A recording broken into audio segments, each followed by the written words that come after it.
Everyone, Babs Hockey here with the Player Coach Podcast. Here, I'll illustrate viewpoints from a player and a coach so you can see the game from multiple perspectives. And I'll give you the latest in hockey IQ development so you can make better decisions and take your game to the next level. Today, I want to talk about momentum. This is something I talked about earlier in the past weeks about the playoffs, and I want to discuss its importance. One thing that players really struggle to do as you move up is the ability to control and manage momentum. And so it's first important to understand what I'm discussing when I say momentum. Now, this is the flow of the game. Whether you're an observer or you're a player, you notice that sometimes the play tends to shift one side or the other. It almost seems as like the ice is tilted towards one side, and one team seems to just be getting every single bounce, and they seem to be getting all the opportunities. And so it's really important to understand the game is like this. This is normal. The game goes through this roller coaster, it seems, of highs and lows. And the teams that are able to effectively manage momentum, and this comes as a player, a team, and a coach, they need to be able to effectively manage momentum in order to manage the game and give themselves the best chance to win. And so a good example of this would be Michael Jordan.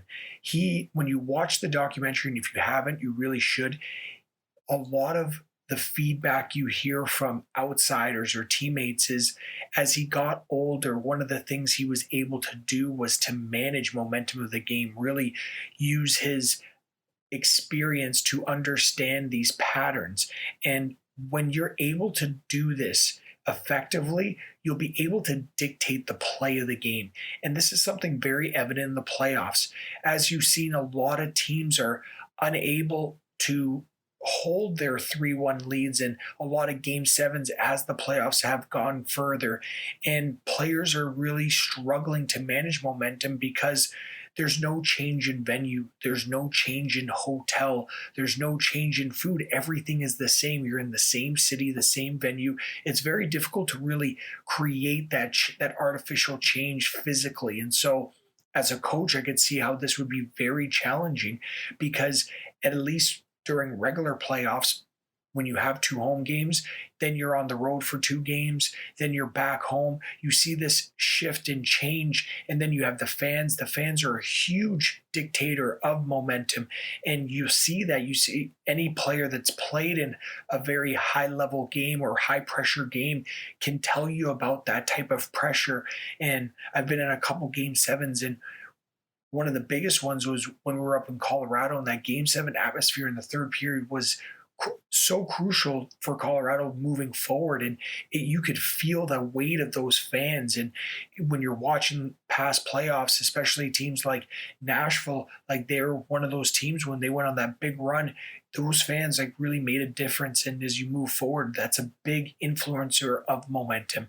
And so understanding how to manage it is crucial. And so what are key influencers of momentum?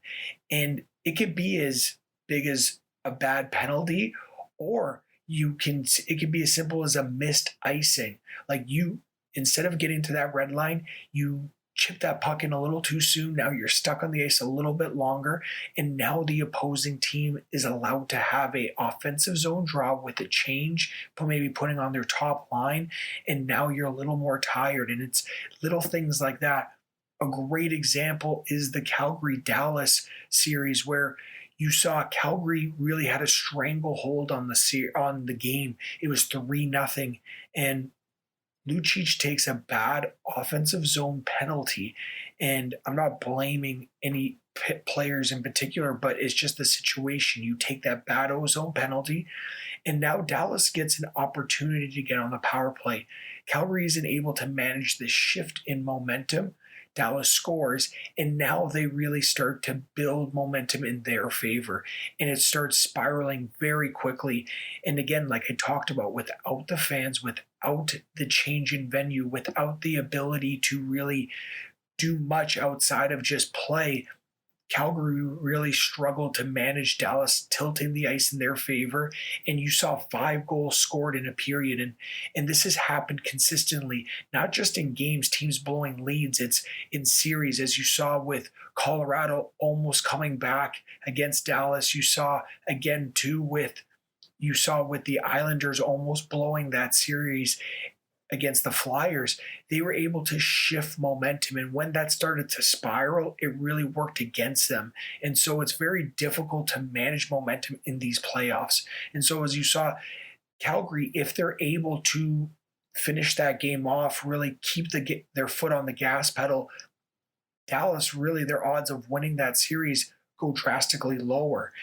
But their inability to manage momentum is what led to their Calgary's downfall in that series. And as you move forward in the playoffs, you're seeing this more and more. Again, even going further back, we want to look at Toronto and Columbus, a great example of Columbus unable to manage momentum of the game, blowing a 3-0 lead, and Toronto scoring 3 goals with an empty net. It's quite crazy that they were able to do that. And it doesn't happen often, but as you see, it's their inability to manage momentum, which led to that blowing of those leads. And you're seeing that more and more throughout the playoffs. And so, how can you control momentum? As a player, it's so crucial to be able to be aware of these situations on the ice. And this is where hockey IQ comes into play. It's understanding the time on the clock. It's understanding where your team is at, understanding where you're at. Again, like if you're a little bit tired, you're a little bit not feeling great going into that next shift, you want to really start to simplify your game. It's something as small as that. You want to really, sometimes it happens to all players. You start noticing that you're not really feeling it. This, like that last shift took a lot out of you. So you got to be a little bit smarter. We don't want to really try to go high risk. We want to work to be a little bit smarter with our play, live to fight another day, so we don't give the other team an opportunity to get momentum back on their side. And so it's really important as a player to understand the time of a period. This is another thing that is so crucial that you notice in the playoffs, even goals that are being scored in the last 2 minutes of a period. And this is something my college coach really preached to us.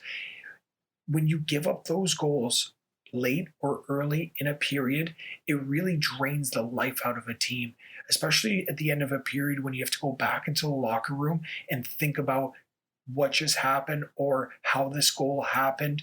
It really becomes mentally taxing. And so it's important as a player to understand the time of play and where you're at in a game so that you can manage momentum, really shift the playing field, or at least keep yourself to fight another day. And so now moving forward, what do you do when you lose momentum? What do you do when you do make that mistake? And it's not like it's the end of the world. It's about, okay, how do we shift the mindset? How do we shift the group? And as a coach, from a coach's perspective, one way that you're able to do this is with the timeout or with the goalie change. These are two things that you've seen in the playoffs, an effective tool to manage momentum.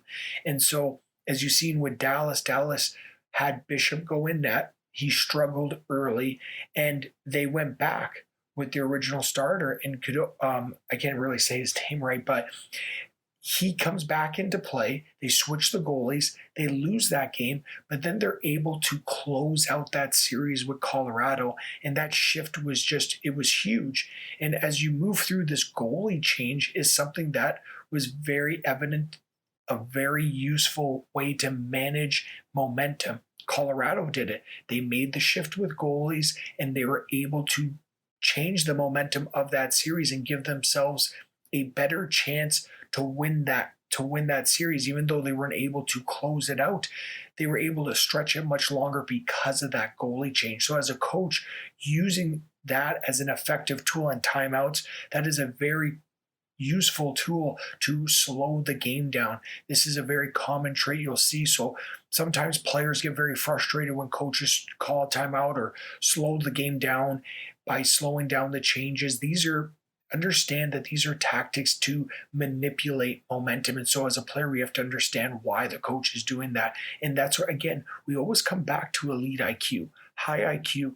the ability to be aware of these scenarios, to be aware of momentum. And we see it in top athletes across the board in different sports. It's not just hockey. I talk about Michael Jordan going through that documentary. You really get to see a backdoor scene of all these scenarios where he's able to manage momentum, even with the gruelingness of the season. And so, as a player, it's crucial to first understand momentum in a game, understand the importance. And this playoffs offers one of the best experiments because it's very difficult to manage momentum. You have a really tight control group where no venue change, no fans, no change in scenarios. You're eating the same food. You're in the same hotel room.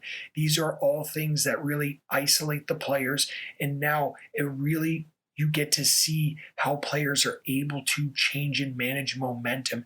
And then what are momentum influencers? So knowing the time of the clock, understanding, again, taking a bad penalty, understanding icings, knowing how to manage this. When you're able to manage these little mistakes and do the little things, you're going to be able to either keep momentum on your side or take advantage of a team that does make a mistake.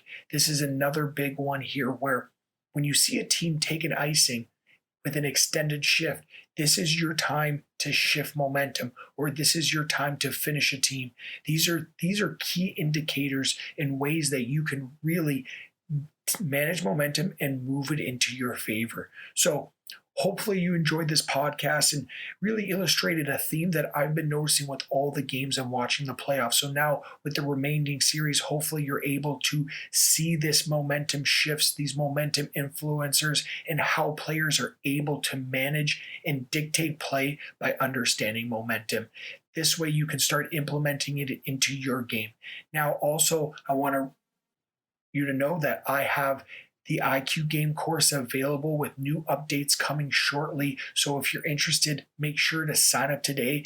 And this is a great way to utilize the playoffs so you can start watching more hockey, seeing the patterns of the pro, and take your IQ and game to the next level.